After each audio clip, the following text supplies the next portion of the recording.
Episode number 250. If you told him to stay up there, and go to sleep alone, make him do it, or he will never learn to mind you. Yes, of course. Come, Demi.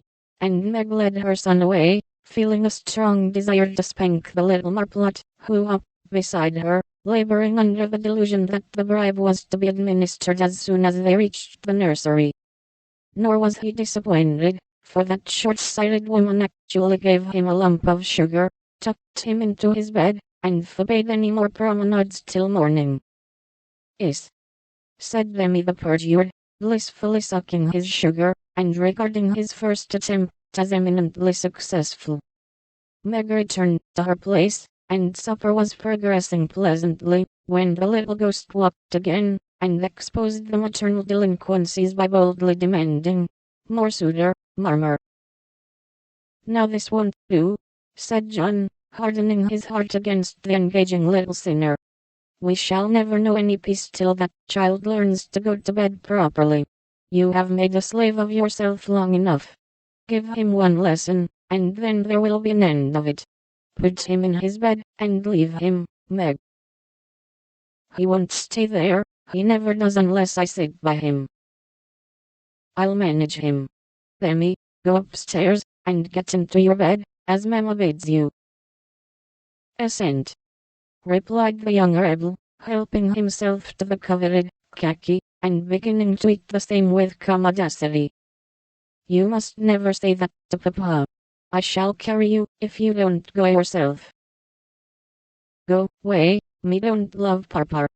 And Demi retired to his mother's skirts for protection.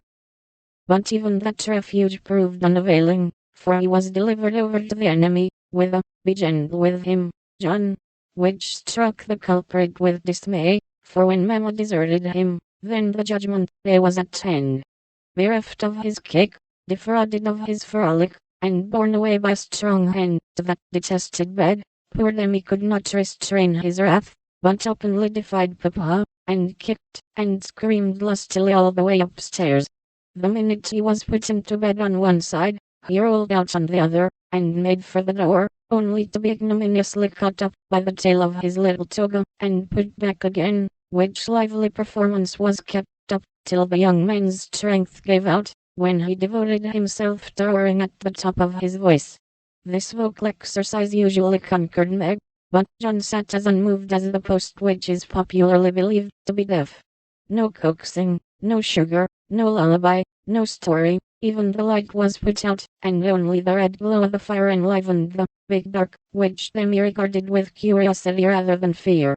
This new order of things disgusted him, and he howled dismally for Marmer, as his angry passions subsided, and recollections of his tender bondwoman returned to the captive autocrat. The plaintive wail, which succeeded the passionate roar, went to Meg's heart, and she ran up to say beseechingly, "Let me stay with him, he'll be good now, John." "No, my dear. I've told him he must go to sleep, as you bid him, and he must, if I stay here all night.